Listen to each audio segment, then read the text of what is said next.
Welcome to the Bearded Tits podcast, the nature-based show hosted by me, Jack Perks.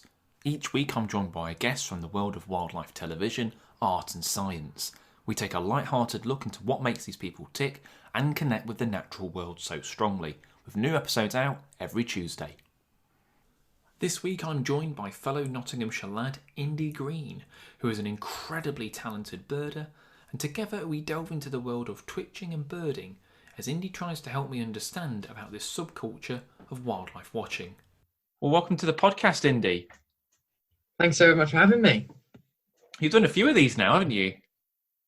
I've done a couple over lockdown. They're really good fun, actually. They're really good fun. Yeah, it stops you from going too stir crazy. And Yes. originally today we were going to meet up. Originally we were going to meet and go see the Vigo the vulture. And then Yes. and we'll come on to why it's a she in a bit, but she selfishly left the Peak District, so we couldn't go to do that. And then we were going to go to Sherwood Forest, your local patch, because to my shame, even though I lived in Nottingham all my life, I've only been about 3 or 4 times. I thought that would be good. But Nottingham's currently, the cases are rising, and I thought it's probably best that we didn't meet, so we're doing this virtually instead. But we're here now, and that's the important thing. Yes, absolutely. So what we're going to do is I'm going to pick your brains about the world of bird watching and twitching, because it fascinates me a little bit about. And the first thing is, can you tell me the difference between a birder and a twitcher? Because I'm told that they're different species.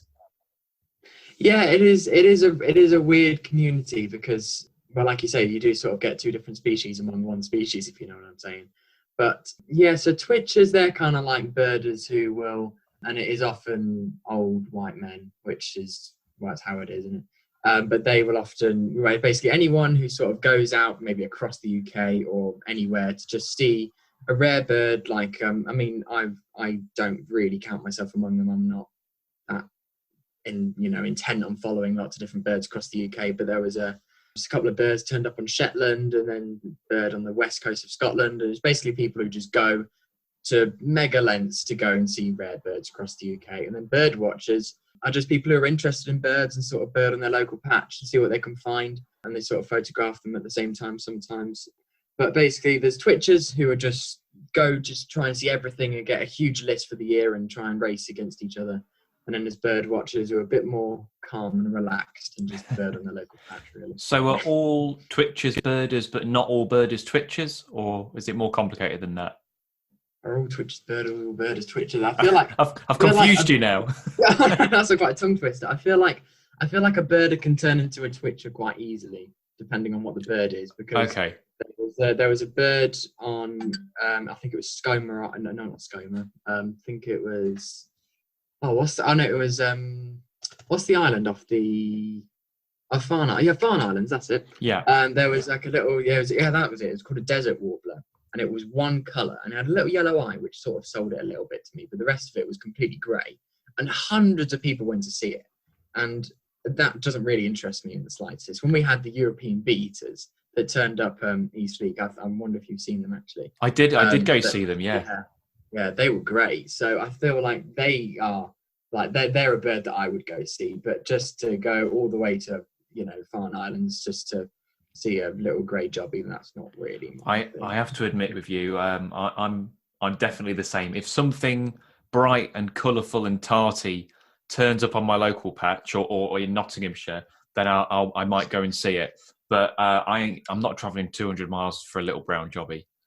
Hats off to the people who are passionate for that, and if that's going to stir their tea, then fair enough, but it's not for me. If they want to do it, I'm not stopping them. There are no rules. It's just not my thing, to be honest. No. So why do you think people twitch then? Or why should I say, well, you said you're not really a twitcher, but what do you think drives people to these lengths to see these birds? I think, a lot of these people, like I mentioned earlier, a lot of the people, not all, I will say not all, but a good amount of people, when you go to places like Spurn Bird Observatory and when there is a good place for birding, a lot of them are sort of older white men, which is how it is, unfortunately. That's not a bad thing. I've learned a hell of a lot of these from these kind of people. And a lot of them, 99% of them are all great. And I think it's just, I mean, I can get where they're coming from, because to see loads of cool birds and loads of rare ones is a big thrill. I'll be honest. I'm not knocking that. I'm not knocking that at all. It's just also you got to think about your carbon footprint as well. So I think that's a bit slightly maybe irresponsible. But I think it's just a genuine thrill of it, just to see some nice different birds now and again. Because I mean, having Sherwood forest on my doorstep, I'm not really accustomed to, not seeing cool stuff, because there's loads of different birds: red start, spotted flycatchers, goshawks, everything. But then it's just sort of the same sort of thing every time. Then you want to see these cool birds, so I can understand why they do it. So it's this thing with the list, isn't it? And I wondered if you knew, because we'll talk about the vulture in a second, but I know there was, at the beginning, people were like, "Oh, we're not sure if it's wild," and then they wouldn't go and see it. And then I think, but it's a fucking bearded vulture. Why would you not want to go and see it, whether it was captive bred or not? It's an amazing bird. So I wondered if you knew what were the rules of these lists, because I know one of them is anything kind of released or the potentially captive is like, oh no, we won't go and see that. But I still think, well, it's not the end of the world. If it's an amazing animal, why wouldn't you want to see that? But I didn't know if there was any other rules or any kind of faux pas with going to see these birds. I think people sort of make up their own individual rules, to be honest, because I know Okay. there was a lot of kind of controversy about listing the Isle of Wight white-tailed eagles that were released over the last couple Yeah. of years, because they were moving all over the UK, and a lot of them flew over Nottinghamshire. Actually, I think it was one or two went straight over Attenborough Nature Reserve, which I know you know, Jack. But there was sort of people saying, well, if they're released there, I mean, they were wild chicks from, I think most of them came up from Scotland, but people saying, well, they were put there and they wouldn't have been there, and we wouldn't have, and I can see both sides, but I mean, not being a twitching lister person, if one flew over my garden, I'd absolutely tick it. It's a white-tailed eagle flying over you. Well, what more do you want? It's insane. But it's like the vulture, which I'm sure we'll talk about soon. There were a lot of people when that first came. Well, it's probably one of those escapes or a release. But we've actually found out recently it's a wild bird from a wild nest. So it ticks all the boxes literally in terms of it is wild, so you can count it on your list. Pretty much. I mean, I think the vulture, I think its grandparents were released in the Alps, because I think that was part of a reintroduction project. But the vulture's parents were children from that grandparent. So when you really think about it, that was from an established pair in the Alps. That was from a wild nest. So it wasn't bred in captivity. So, and they were historically there, I believe. So they were just reintroducing them. So I would completely, almost, the parents were wild. So I would completely count it wild, to be honest. Okay. Now and I would agree with that as well. I was googling some twitching terms, so I thought we could do not a game show, but I'm going to name some terms in twitching, and I want you to tell me what they are, because some of these I've heard, some of them are baffling, some of them I haven't heard. Okay, so the first one is plastic. What does that mean? Oh yeah, I think that's the term that they use for like ringneck parakeets and like released ducks. I think that's for like plastic. It's like released or like non-native, I believe. Yeah, so the term I have here is a bird that has escaped from captivity rather than a truly wild bird. So like a budgerigar in your garden or something like that, or a zebra finch, I guess.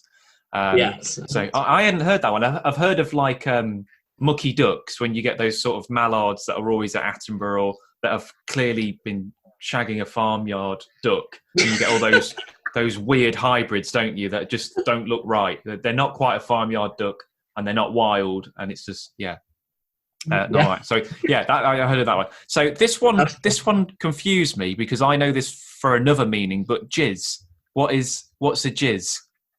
Oh, what's a jizz? Is that like a little warbler or something? I've not heard that before. Oh right, okay. I shouldn't really be asking young boys about jizz, should I? But the the overall. Oh gosh, what is it? Yeah, we'll go in there. So what I have written down is the overall impression given by the general shape, movement, or behaviour of a bird, the jizz of a bird. I hope that is a real thing, and that someone's not winding me up by telling me that's a bird. That's funny. Ask some of your birding friends, Indy. I Hopefully, will. I'm sure they'll know whether it's okay. Well, that one backfired, didn't it? And a grip. Grip. Yeah. Oh, my God, I've never heard that before. All right, let's have a guess. A grip. Oh, I've no idea, so I'm No going to say idea. gap. Okay, so it's to see a bird which another bird had missed and to tell them you've seen it. So Oh, we all that's know like yeah, that's good because that's like that. Oh, you should have been here 5 minutes ago thing, that. isn't it? Because Yeah, that's so always how it is, isn't it? yeah, so there's a name for that. Apparently, a grip. Which yeah, we all know someone like that, don't we? He's like, oh, if you were here 5 minutes ago, you would have seen this Oh, I've lovely done it so many goshawk. times. It's great fun. Yeah, Yeah, yeah. It's nice if you're the one who's seen it, but it is. Yeah, it's okay. nice if it's the other one. I That's think I brilliant. think you'll know this one. A mega. Oh yeah, that's like the bearded vulture in. So that's like a really. Is that quite a rare bird or quite a special looking bird that someone then goes and sees? I think that's probably like a mega rare. I think. Yeah, that's right. Yeah, you've got that one. So we've got two out of four so far. There's three more. A Oh crippler. gosh, this is like Mastermind or something. Yeah, it is. Yeah, yeah. I feel like Paxman. Is it Paxman? No, he doesn't do Mastermind. I don't know. I don't watch those programs. A crippler. Oh, isn't that like? Oh, I think that's either like a really good-looking bird or really good views of a rare bird or something. Because I've So it heard says of like crippling views and stuff. it says a rare and spectacular, brilliant bird. So I'll give you that. Ah, sweet. And then a dip. Oh yeah, that's when you miss a bird. When you Yeah. So to miss seeing a bird which you're really looking I've for. done that. Yeah, yeah. No, I've done that as well. And then the last one is a dude. Ooh, a dude. Yeah. I didn't know that was a thing in the birding world. No, apparently it is. Maybe this is an American website that I got this from, which is why some of these haven't landed. But apparently a dude is a novice bird watcher. Oh, So I didn't know that. someone who, Oh, yeah, there you go. So you've learnt a few things. I've learned a few things, wow. and our listeners have been bored for about 5 minutes, hopefully. No, So hopefully, successful. That's exactly. very successful. They've learnt a few things. Anyway, so what you have been bombarded for on social media for the last few months is the vulture, and you hit the headlines with it, and Vigo the bearded vulture. So I just wanted to know, what was it like being involved, seeing that bird, and just the whole experience, really. Yeah, so I first saw the bird, I believe it was the 19th of September, I think. Oh, no, sorry, 19th of July. I think it arrived sort of around the beginning of July or late June. So I went with a guy who Rob Hoare, who lives in Nottingham as well. I do, yeah. Rob helped me out when I was first starting out, so he's a good egg, Rob. Yeah, he's absolutely brilliant. He helped me out when I was first starting out as well. So yeah, top guy. And yeah, he messaged me it was the evening, I think it was about 7 o'clock or something, and he said, going up for this vulture tomorrow, do you want to lift in the back seat? And I was like, yeah, sure. And I said, what time are you going to pick me up? And she said, oh, probably about 4 a.m. I was like, oh, okay, great. I'll get some sleep now then. And he said, oh, actually, I've heard parking's quite bad. I'll pick you up at 3. And I was like, right, okay, I'm going to sleep now. And he said, actually, I've heard parking's really, really bad. I'll pick you up at 2. And I was like, right. And I said, well, it's in an hour. Well, yeah, I just texted him back and I said, are you staying up all night? He was like, yeah. And I said, oh, sod it, and I will as well. So he picked me up at 1 in the end. And then we left and we got there way before the sun rose. So there were only like minimal parking places on moors. And then we walked for about what felt like forever. Just like there was like endless hills, and you think, oh, right, it must be over this hill. Like, okay, it must be over this hill. How about this hill? It just went on forever, but it was about 2 hours, and then sort of sinking up to your waist in boggy moorland towards the end of it. But eventually we went over this last hill, and there were about 300 bird watchers all on this ridge, or twitchers, I should say, twitchers and bird watchers, all on this ridge. What, by the time you got there was already people? Yeah, by the time we got there. Jeez, yeah. Wow. What time was it when we got there? It was about 5 a.m. when we got there. And there were only 4 cars in the parking place. And we thought, oh, well, be with other maybe, 3 or 4 people. Did not expect 300 people. So we had to jump a few rivers, and then a couple of people there pointed it out to us. And we waited 5 hours while the sun rose. It was a gorgeous day.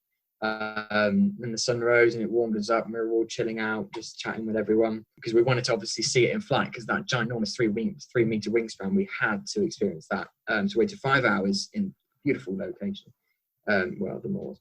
And and then it took off, it flew about 5 meters, landed on a rock, and we're like, great. After all that, 5 meters, land on a rock again. But then it took off again, and then it flew underneath us through the valley we were looking over. and it rose to be eye level with us, and then it started circling about head height, and then about 10 meters above our heads, above the whole group for about maybe 30-40 seconds, and then it just really slowly glided straight over the moors behind us. And it was just insane to have a bird that, well, the biggest bird in the UK, 3 meters big, fly just a couple of meters over your head is just it was. I mean, I still don't really have too many words to describe it because it was just crazy. But then then I took some decent photos, and then I was on the first RSPB work party back at Sherwood the next day, and all day my phone was buzzing from journalists, literally all day. And it was like, oh, can we use this picture in this? Can we use this picture in that? Can we talk to you live on this tomorrow? Can we talk to you live tomorrow on that? And I was just like, give me a minute. But then, a couple of days after, myself and Tim Birch from the Derbyshire Wildlife Trust were just taking it all on. We were just doing loads of interviews, which was really good to get that experience and do all them and talk about the vulture and spread awareness of the plight of raptor persecution on the moors and everything, and then talk about the danger the vultures potentially in of being poisoned potentially. But thankfully it survived. And then about a month later after I saw it, it took off. Not a month later. It moved on from the Peak District on the 19th of September. And it started slowly making its way, and then it was slowly making its way down. We thought, right, it's going to go straight across the channel, back home, done. We've done it. And then it turned up in Oxford. We were like, okay, right, wait, it's just on the 20 down, makes sense. And then all of a sudden it turned up in Norfolk. We were like, that's a little bit off course. And then it turned up in Spalding over Lincolnshire. And then I think it turned up in a place called, I hope I'm pronouncing it right, I think it was Crowland or something, or Crowland in Lincolnshire. And it was not really the type of place you'd expect a vulture, just arable farmland, farmed, low power lines, main roads everywhere. So we were like, oh, great, it's not going to survive long here. But thankfully it spent another 2 weeks there after people found the roosting site. There were a couple of issues with farmers getting a bit annoyed at all the birders and twitchers parking on access roads and things like that. But thankfully, it took off and it flew straight down into far southeast Kent just a couple of days ago. And we got a report that it flew out across the channel really, really high, because obviously it needs enough wind, enough tailwind, because they don't like flapping on, don't want to use up too much energy, and they hate flying across water. So the fact that it's got here from the first place is insane. And then there was a report that it flew really high out over the channel, then 10 minutes later circled and came straight back in the field in Kent. But then I think it was yesterday, which was the 15th of October, it flew really high again and whizzed straight across the channel and out of view. So hopefully it's making its way back to its homeland in the French Alps, and hopefully we'll be able to get lots more reports as it travels over Europe. So we'll be able to keep an eye on it, and hopefully it will stay safe and have a long, awesome life. Navigation is not this bird's strong point, is it? It doesn't seem to be. I mean, it's typical for birds of prey, especially vultures, really, any young birds.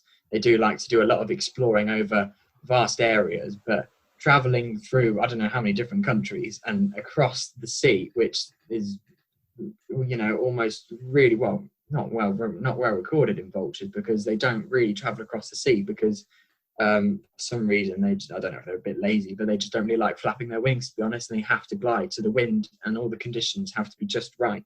And I guess it just found a nice bit of wind, started floating and didn't stop. So when it did that sort of extra band across sort of the east coast of England, that was like, what are you doing there? It's sort of going back up again. But farewell tour. Yeah. Well, just exploring the sites, but thankfully sorted its sat nav out and it's on the way down. And am I right in saying they're the biggest bird of prey in Europe? I believe so. I heard that somewhere. I think you're right. Don't quote me on it, but I think so. Yeah. Because I guess the only other contenders white-tailed sea eagle, but I don't know the exact size. But I'm sure I read that they are the biggest kind of bird of prey in Europe. Bearded vulture, their 3 meter wingspan. White-tailed eagle is 2.8 or 9. Oh, okay, so it's close. Yeah, very close. Yeah, I mean, they're both the size of a barn door, so they're both ginormous. And would they have been present in the UK at some point, or is this just a really unusual sighting, or historically would lammergeier or bearded vulture, I should say, but don't like to call them lammergeiers, do we? would they have been found in Britain? We don't think so. So I was chatting to someone called Louis Phillips from the Vulture Conservation Foundation a couple of days ago. And I asked him that exact question: were they actually sort of native and resident to the UK, however many tens of thousands of years ago? And we don't actually think so. Although it is, sort of, well, not quite the habitat that we found in maybe sort of rugged Scotland and Snowdonia area. It's not. We don't believe that we had. I may be completely wrong on that, but it may have been, absolute tens of thousands of years ago. We maybe had them, but in recent times, absolutely not. No, so this is a proper rare sighting, and since sort of records began, this is only the second record for the UK anyway. So I think there would be that answer. I remember the first one in Cornwall. Is that right? I seem to remember that. I think it was. What are those little islands called? Scillies? Yeah, I think it was around there. Maybe was it?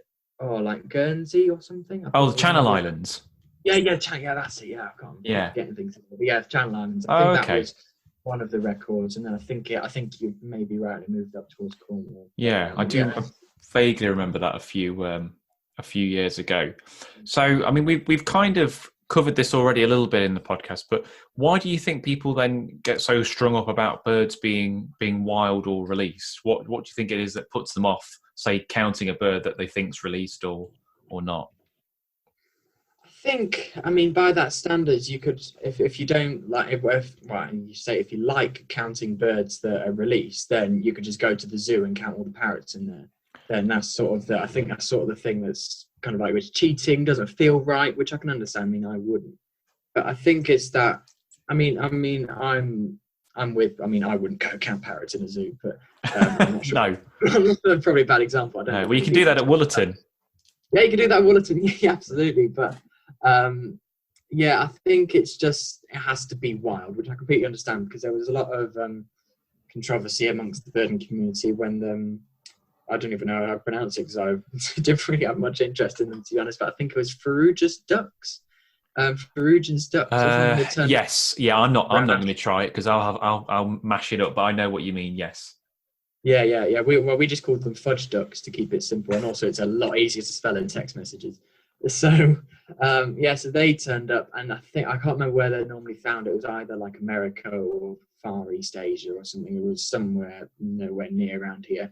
And there was a lot of people saying, well, they haven't got clipped wings, they haven't got tags, they haven't got rings, they're wild. And we were like, well, the chances of them turning up, in the UK, and people were basically feeding them bread and seed, so they're obviously being tamed somehow and somewhere.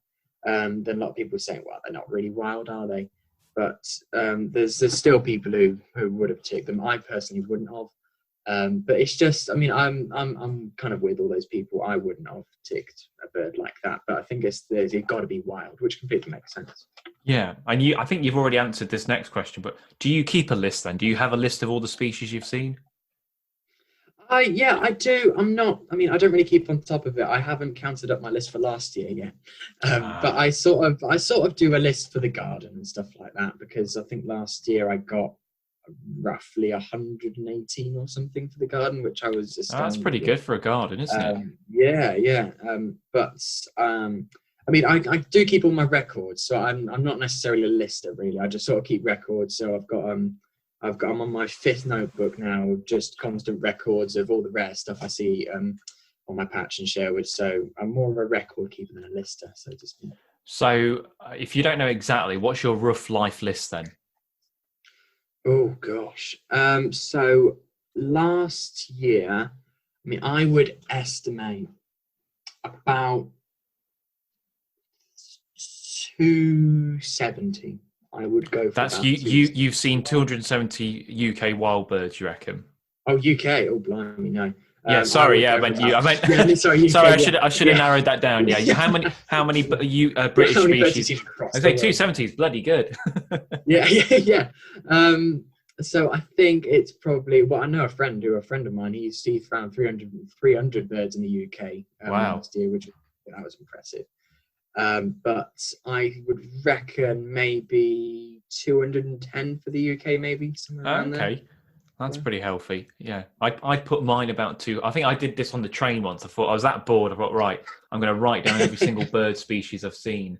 I think I got to a nice round 200. It might be one or two more over that now, which I thought wasn't too bad. I don't know. Again, I don't really keep a list of things, but Yeah, that was my estimate, because last I wanted to get to, I'm not sort of too fussed if I don't, but I've sort of a little ambition of mine to get to 200 in a year, and I got to 198 last year.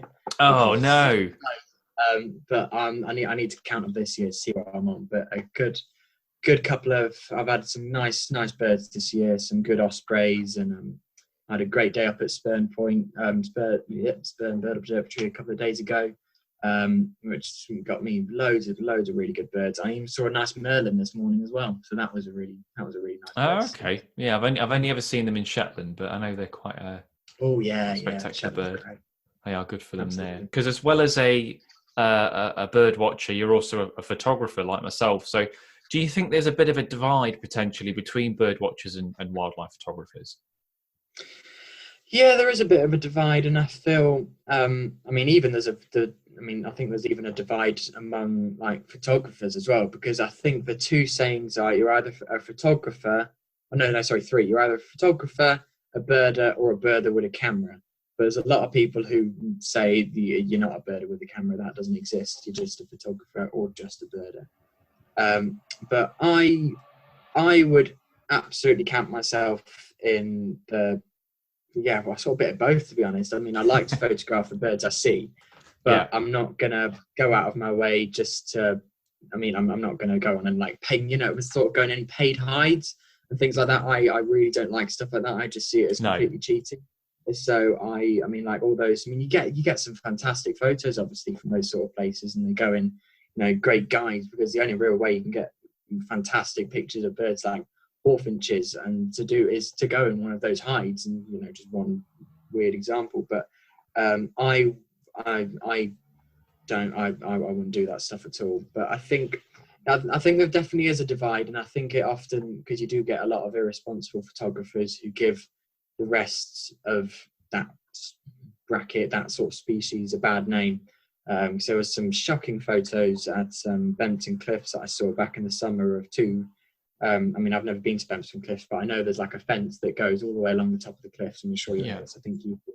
And there was two or three people who just obviously jumped the fence and were right up against the cliffside and taking, trying to get better photos of gannets and puffins and whatever else is there. And I just thought, well, isn't a death wish really just to get a better photo of a gannet? It's really given us a bad name. And same with the vulture, to be honest. I know some, not all, some are great. Some photographers are really great, really respectful. They like getting photos, they like doing it in a safe way. So do I. That's absolutely fine. But there were some people who sort of went down the valley to get closer and closer to the vulture when it was in his first roost site at Howden Moor in Derbyshire, and that's just not on. So there is a divide. It's like any sort of area of society. There's a divide. Some are more responsible, and some are more irresponsible. And that's it, really. Yeah, I'll just rewind to where you mentioned about the hides. I think it kind of depends who you got. We had Alan McFadden. I don't know if you're aware. He does the Sparrowhawk hide in Scotland. He came on the podcast, and one of the points he made was that, say, for example, maybe disabled people who can't go into a woodland for hours and hours to spend time with these birds, it offers them an opportunity. Or, for example, people who maybe have very busy jobs and they can't spend a lot of time doing it. Do I think there's any skill in it? I think you're right. There's not much skill, because it's all kind of set up for you. And that I guess that's what you're paying for. You're paying for that opportunity.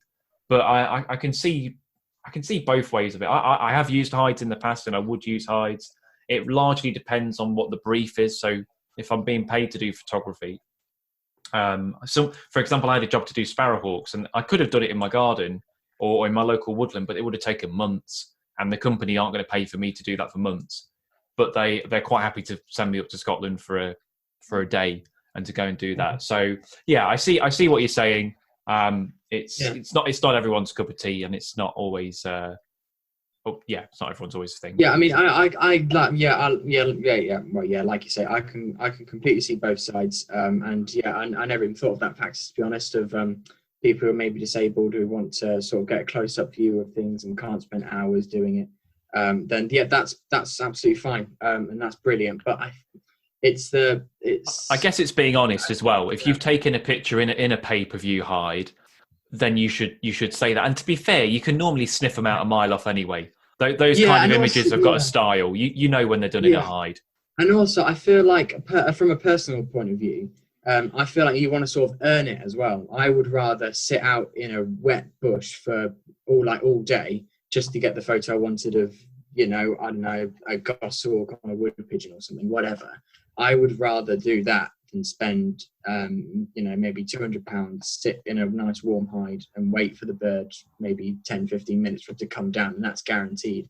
I would rather spend, I mean, obviously in cases like yours, when people are paying you, then you've got to get something done quickly. That's absolutely fine. But because, I'm someone who's not got any deadlines or anything, from a personal point of view, for just an amateur photographer, I'm not serious about this sort of thing. I'm not getting paid for it. It's just for my own social media. And there's no real pressure. I would rather spend, a couple of weeks, days on a project and get the result that I wanted by myself. But it does completely vary. So people are, again, there's no rules. If as long as you're doing it safely, not disturbing it, then go for it. It's definitely more rewarding, like you say, when you do it yourself. And when I've been up to the Cairngorms, and you can go, they're not hides, but there's like these kind of like Lochgarten for crested tits. There's a queue to photograph the crested tits half the time. Yeah. And, it's nice, but then you might sod off on your own and go into the woods and find one, or maybe you go up on the hills and you find a mountain hare on your own. It's definitely more rewarding when you've found the animal, you've got that endorphin rush. And then when you get the images, it's lovely to do that. So yeah, I can see that definitely. Yeah, absolutely agree. I always find birding a little bit cliquey sometimes as well, to a degree. I know that these people all share the same passion, so inevitably they're going to be quite close friends. But I'll find sometimes I'll turn up to go see a rare bird. A good example was actually that waxwing you told me about. I can't remember where. Was it Retford? It was in Retford. Yeah, Retford. Yeah. That was it. And I turned up, and everyone knows everyone, and you just sort of stand there, and it's like the smelly kid at the side of the schoolyard, and I'm like, well, what's going on here? But they'll. I always feel very careful when I've got my camera, because you're sort of almost being judged. If you've got a long lens and you're trying to photograph these birds, then nearly always you'll get a couple of side glances. And the best experiences I've had are when, on the very rare occasion, I find a rare bird on my own, and you've just got your own time to photograph it. Obviously, there's a huge amount of respect that you need for the animal, but it's just common sense, I think, at the end of the day. You don't flush the bird, you don't spook it. But I had a great encounter with a waxwing in Chesterfield. There were no other birders there, no other photographers, just me. And I was able to get close enough that it wouldn't scare, but closer than I would have done if there were other people. Because I'm very conscious as well. If there's a rare bird, I don't want to flush that or scare it, because people could have travelled quite far to see that, and I wouldn't want to ruin their day. But I think it comes down to common sense at the end of the day with photographing birds. Yeah, I think it does, and I definitely agree with your point. You can sort of feel, I mean, even if you don't have a camera, just in general, if you turn up at a place and you can feel like the odd one out, and you sort of stood in the air thinking, oh gosh, I don't know anyone here, no one's talking to me, I don't know what they're looking at, I don't know where the bird is, I don't know who to ask. I've definitely had that before. I know a couple of people now, and often when I'm going to see, like when I went to see the vulture, I went with Rob. I obviously knew a few people there, and I knew, I think, one person there as well. And obviously you can't really miss a vulture, so that was he's right in front of you. But I definitely get that, especially because I've got a long lens camera. I don't use it as much as I probably should, or maybe even want to, because it's very heavy. But when you do turn up at these places and everyone else has just got their binoculars, and you sort of turn up and you set it up on the tripod and then you point it at the bird, and then the shutter goes off and it's quite loud, and you just feel, oh gosh, it is really, it can be quite uncomfortable, and I completely get that, because I've exactly the same experience, and I'm sure loads of other people have as well. And it is because it is in general, the bird watching community, just as long as you're not hogging everything, you just sort of if if you ask for directions to somewhere, I went to Spurn. I don't really know the area well because I don't really go there often. Stopped one guy because he was on a bike and had like a Spurn hat on, and said, "Do you know where Borough Pit is?" And he's like, "Oh yes, left, right, whatever."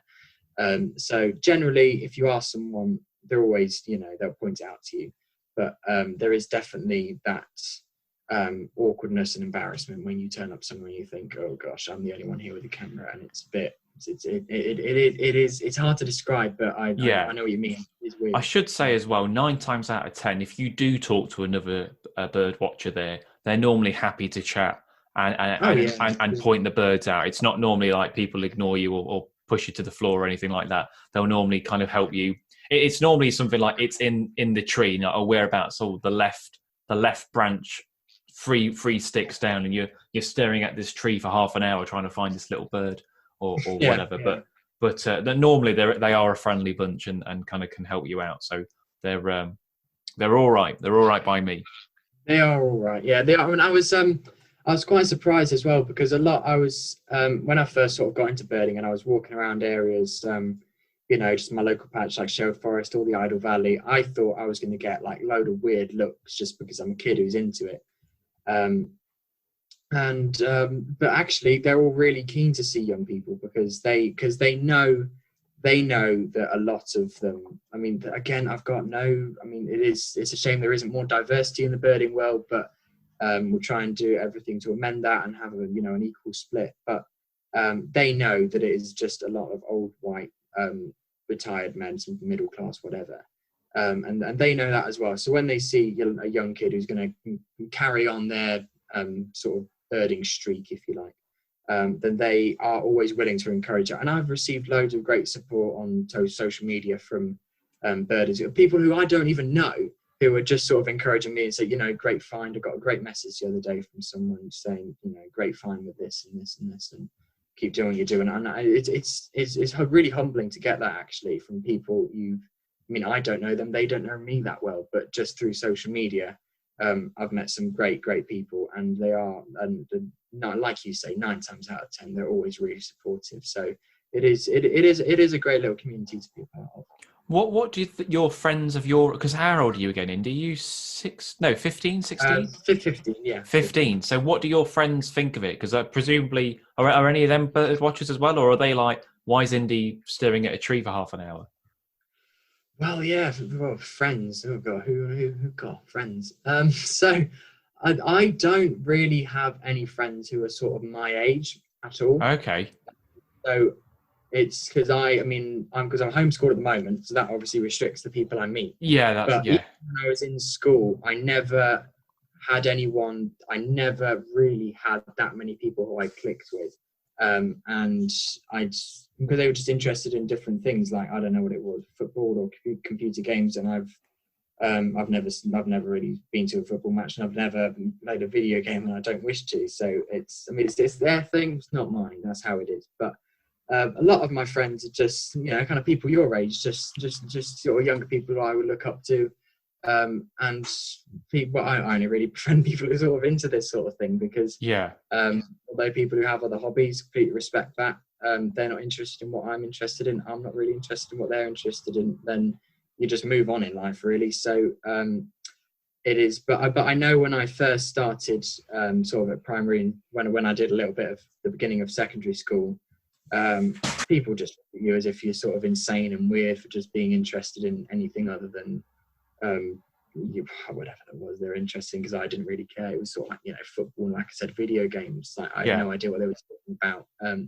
So, and that's just how it was really, and I just sort of came to accept it, and I know that's still how it is. And I did feel left out to a degree, but you also, it sort of makes you, it's nice to feel different in some cases, to sort of think, well, I sort of stand out a little bit here because I'm not interested in exactly the same thing. So I'm glad that this is sort of my unique little slot that I can sort of enjoy things in, because I'm just sort of keep it to myself and see whatever I'm seeing. It's nice to sort of just have something that's your own hobby that you can share with some others who are interested. But it's just people like you really who I befriend really and hang out with.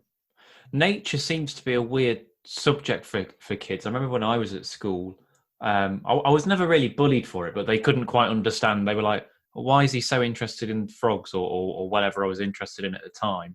But when you look on social media now, it looks like there's lots of young people interested in nature, but they seem to be isolated. So you'll get this community of young people. I think a focus on nature is one of the best examples of all these different people across the country who are interested in nature, but they don't necessarily all live in the same area or even go to the same school.